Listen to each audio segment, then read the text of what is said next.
Bom dia, turma. Bem-vindos a mais uma apresentação da disciplina de Forma de Cultura Especial, que é ministrada pelo professor Daniel. Eu sou a Kathleen, integrante do grupo 5. São também integrantes do grupo a Ingrid, a Jéssica, o José Luiz, o Paulo e o Vinícius. E hoje vamos falar sobre as leguminosas sem propagação clonal, ou seja, com reprodução sexuada.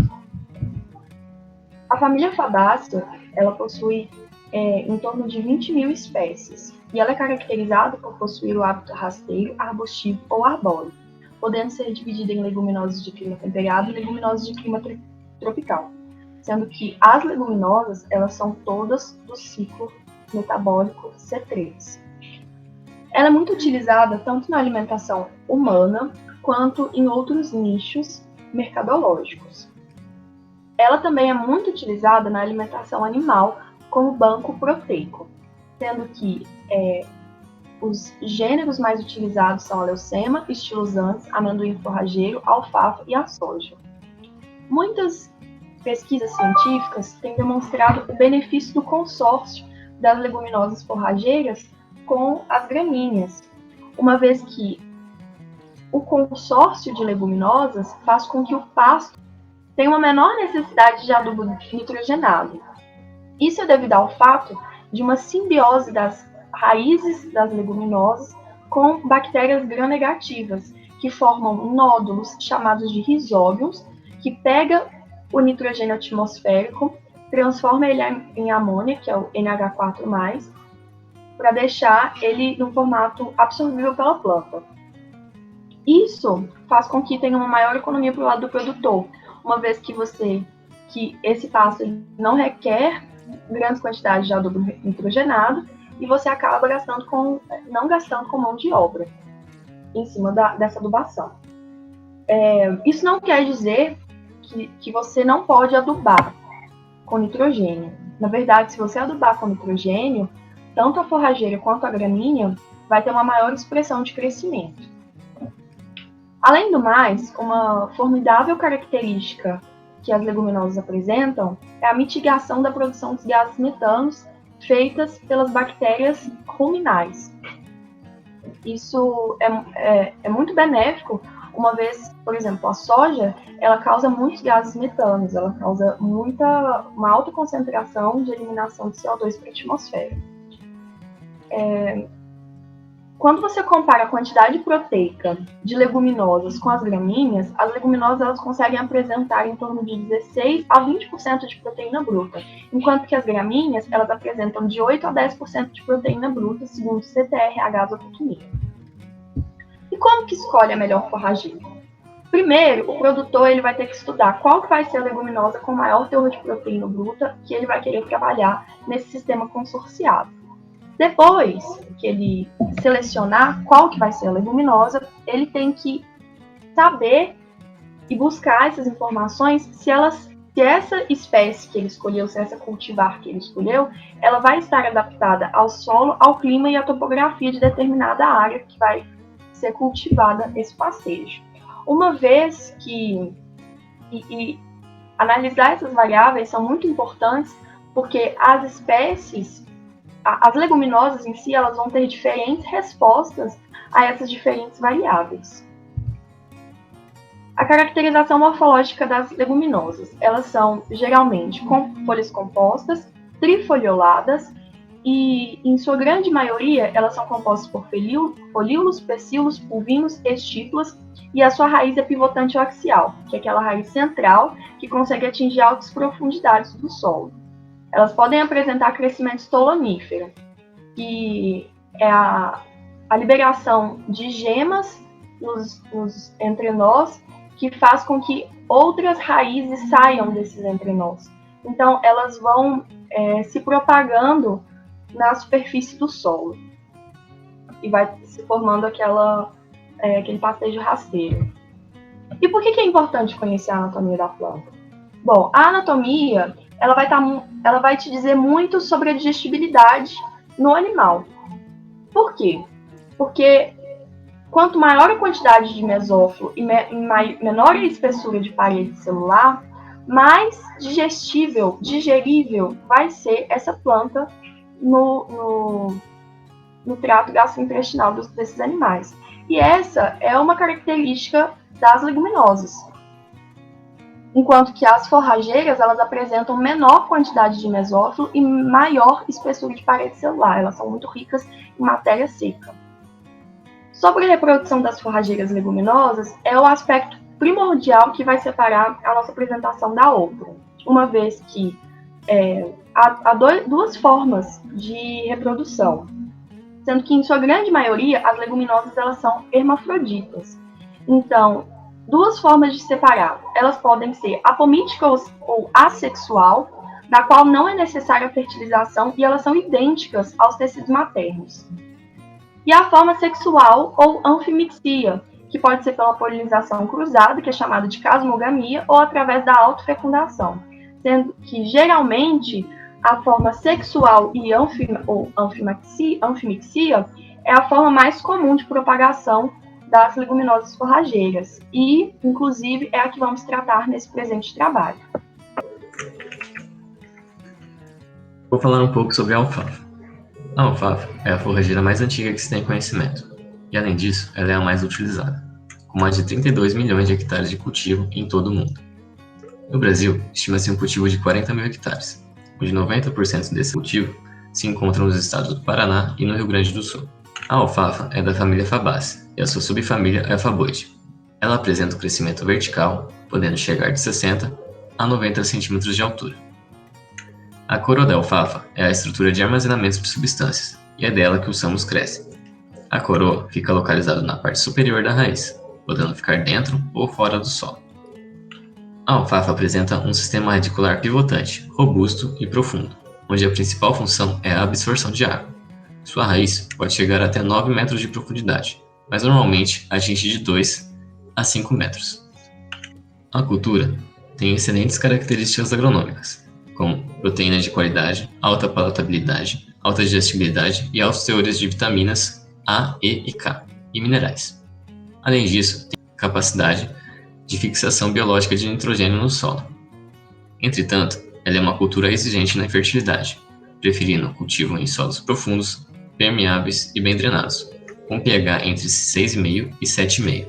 Depois de plantar e cultivar, o primeiro corte ou pastejo é feito após aproximadamente 70 dias, quando o florescimento estiver no mínimo 80% das plantas. O período de descanso leva em média de 29 a 38 dias e pode ser feito de 9 a 12 cortes por ano. A produção anual pode ser superior a 30 toneladas de matéria seca por hectare. A alfafa é uma cultura versátil, podendo ser fenada, ensilada ou pastejada. Ela é bastante utilizada no Brasil na forma de feno, nas dietas de gado de leite e de equinos, mas também é utilizada nas dietas de pequenos roedores e outros animais. Eu vou falar agora sobre a Leucaena leucocéfala. A Leucaena leucocéfala tem origem da América Central, mas ela é introduzida no Brasil, onde é comumente conhecida como leucina. É uma leguminosa de clima tropical que vem ganhando cada vez mais espaço, uma vez que apresenta um alto desempenho, uma alta produtividade e versatilidade de uso, podendo vir a ser utilizado como forrageira, carvão mineral e para a produção de madeira. Existe 3 tipos. A Salvador tem como característica do tronco ser bem desenvolvido, com suas folhas largas, possuindo um grande índice de biomassa e podendo vir a atingir 20 metros de altura, sendo principalmente utilizada para sombreamento de culturas e na produção de carvão. Tem a Havaiana, que tem características de ser menor que as demais, podendo atingir 5 metros de altura, possuindo pouca produção de madeira e folhas, e devido à alta produção de semente, essa pode vir a se tornar invasora. Já a Peru é bem ramificada e provide bastante foragem, e é frequentemente utilizada na pastagem e para banco de proteína. E diferente da Salvador, possui pouco material lenhoso e pode chegar a 15 metros de altura. Com característica morfológica, a leucena possui crescimento ereto. Sua estrutura pode variar de arbustos a arbustivos, como eu disse anteriormente, ela pode atingir 20 metros de altura. Elas possuem raízes pivotantes e profundas, que podem vir a atingir 6 metros de profundidade. Possui grande capacidade de minerar solos pobres, uma vez que seu sistema reticular bem desenvolvido possui capacidade de fixação de nitrogênio, já que elas possuem simbiose com bactérias de gêneros rizófilos. Suas folhas têm formatos bipinnades, um comprimento entre 15 a 20 centímetros, composto de 4 a 10 pares de pinnas. Dessas folíolos, tem até 5 a 20 pares de. Já a sua morfologia em relação às flores, é possível observar um agrupamento na forma de um globo, com as dimensões que variam de 1,5 a 3 centímetros. As vagens são caracterizadas como seus frutos, que podem medir 18 centímetros de comprimento e largura que chega a 2 centímetros. Cada vagem é possível observar entre 15 a 30 sementes, nas quais tem coloração verde quando imatura e marrom brilhante quando matura. Quanto às características agronômicas da leucena, devemos levar em consideração o clima e o solo. As leucenas exercem o melhor desempenho em regiões com índice de chuva que pode variar de 600 a 3.000 mililitros, vindo a preferir insolação direta, pois os sombreamentos elas tendem a perder suas folhas. Possui um pouco de desempenho em solos ácidos com alto teor de alumínio e geralmente deficiente de cálcio, magnésio, molibdênio e zinco.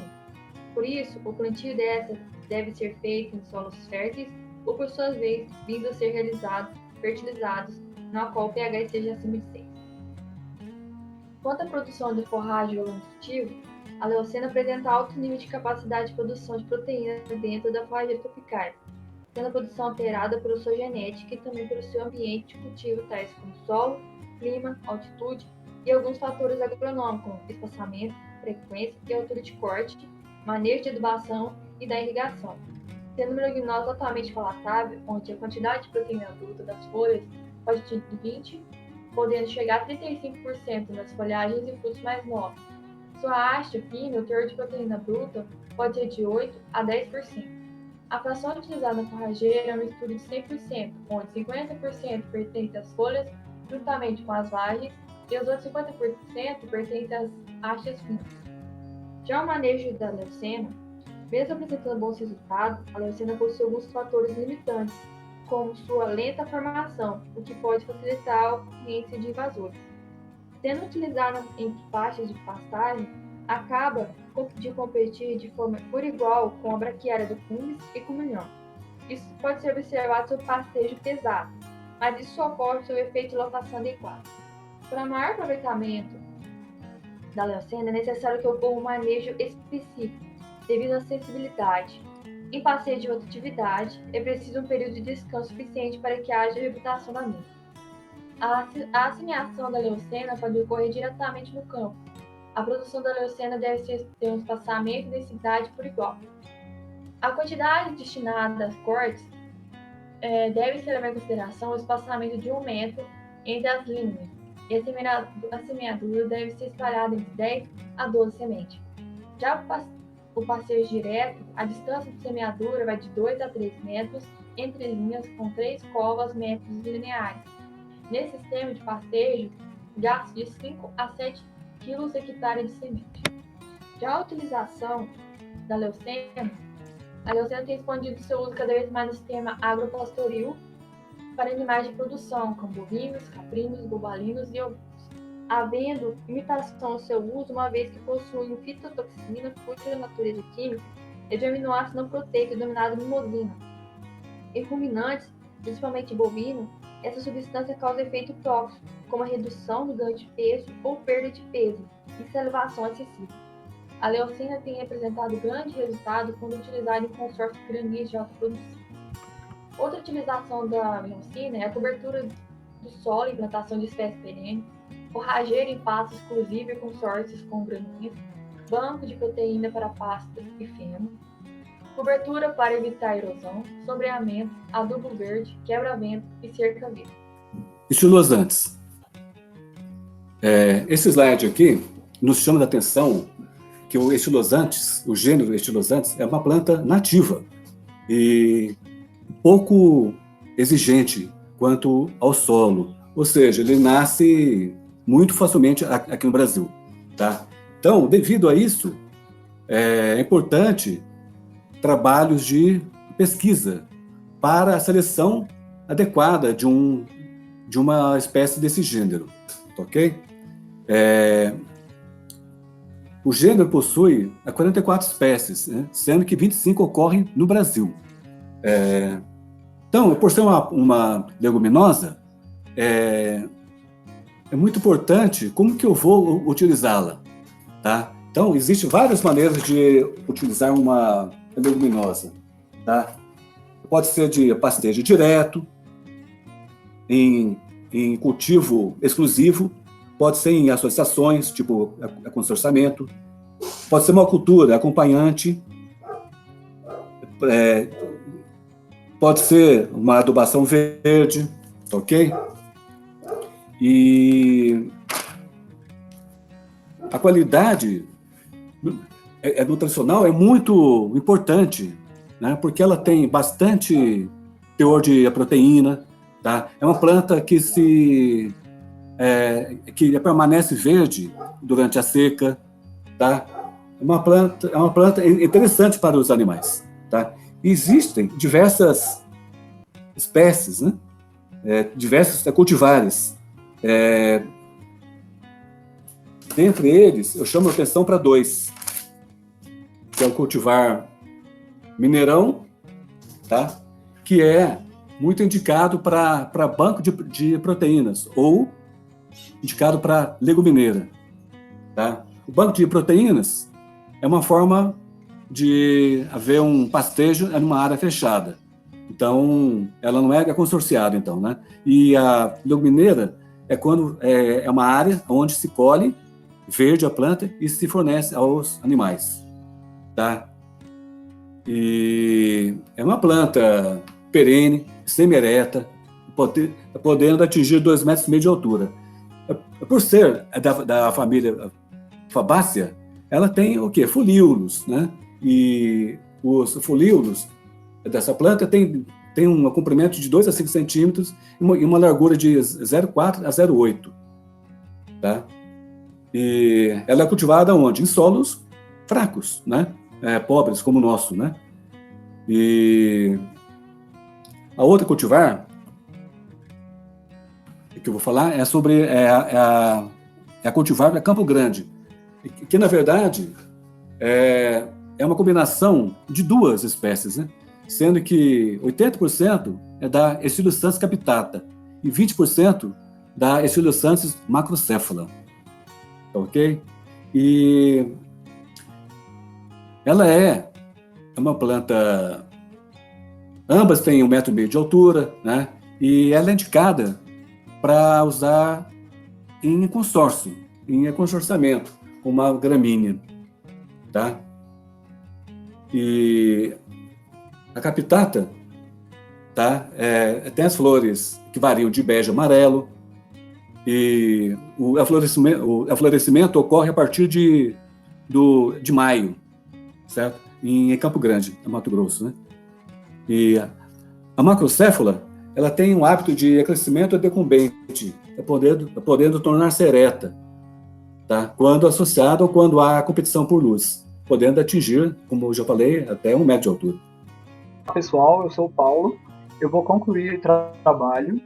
Bem, de acordo com as informações apresentadas no dever do trabalho, conclui-se que uma excelente solução para recuperar pastagens é a adoção de forrageiras leguminosas adequadas para a consorciação. Mesmo a implantação de cultivares não consorciadas são altamente benéficas para o melhor rendimento dos animais. Bem, essas informações devem ser amplamente divulgadas para que, assim, pecuaristas consigam ter um maior ganho dos animais, advindo das leguminosas forrageiras, assim como uma melhor rede de distribuição de sementes dos melhores cultivares a serem ofertados de acordo com as condições de clima e fatores climáticos de cada região do Brasil. Bem, a nossa bibliografia consultada foi essa, para que se alguém quiser saber mais informações ou tiver alguma dúvida. E é isso. Muito obrigado.